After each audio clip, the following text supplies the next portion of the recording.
Kagagaling lang namin ng Giginto, Bulacan. Nag-home visit kami doon sa isang mommy. Itong aking minamahal na driver. Yes, basta driver, sweet lover, char. So now, nandito na kami sa San Fernando, Pampanga. This is our last client for today. So kanina, yung pinuntahan natin is case niya is nipple confusion.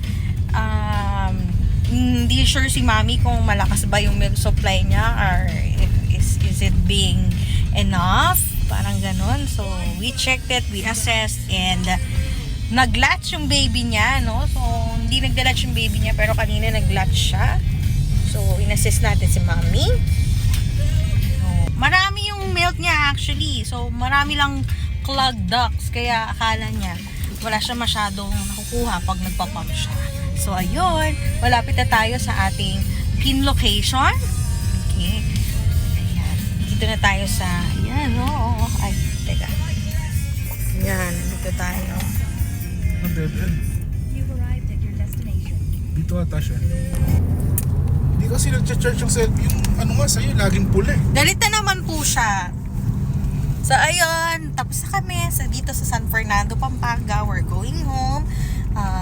3 clients lang kami for today kasi yung session namin is tumagal ng 3 hours. Grabe naman, 2 hours lang. 2 hours, maximum na yung 2.5 hours kasi depende siya sa situation, sa case ng mommy.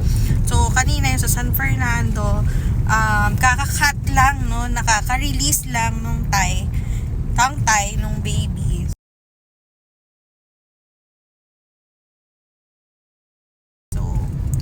Pinarelease nila sa ENT dito lang din sa San Fernando, Pampanga. So sabi nung ENT is pwede naman agad magpa-latch or magpa-dede after ng ikat ng tie. So yun, nagla-latch naman yung baby and medyo confused yung baby. Not actually medyo, confused talaga yung baby dahil nagbabottle, no? But I told the mommy to prioritize yung latching and to para totally ma-eliminate nila yung formula at kailangan niyang mag-pump, no, whenever nagbabottle. Pero I don't really suggest that, na kung naglalatch naman si baby, ipalatch na lang, bakit pa magbobote, no? Pero kung hindi talaga kakayanin, may mga chances kasi talagang syempre na-stress na si mami na para mapahinga lang, no, emotionally and mentally. Pero hindi ko talaga sinasuggest yung bottle. So, ayun. Para makaiwas tayo sa nipple confusion, wag nating ibote. Kumuha tayo ng right information, paano makakalatch yung baby, paano pag may gantong difficulties, no? Matuto tayong mag-research, magtanong. Wag tayo agad maghanap ng comfort dun sa formula at sa bottle feeding. Kung ang goal na talaga natin is to exclusively breastfeed. Okay, breast friends, yun lang. And we're going home. Bye-bye. Bye-bye ka na.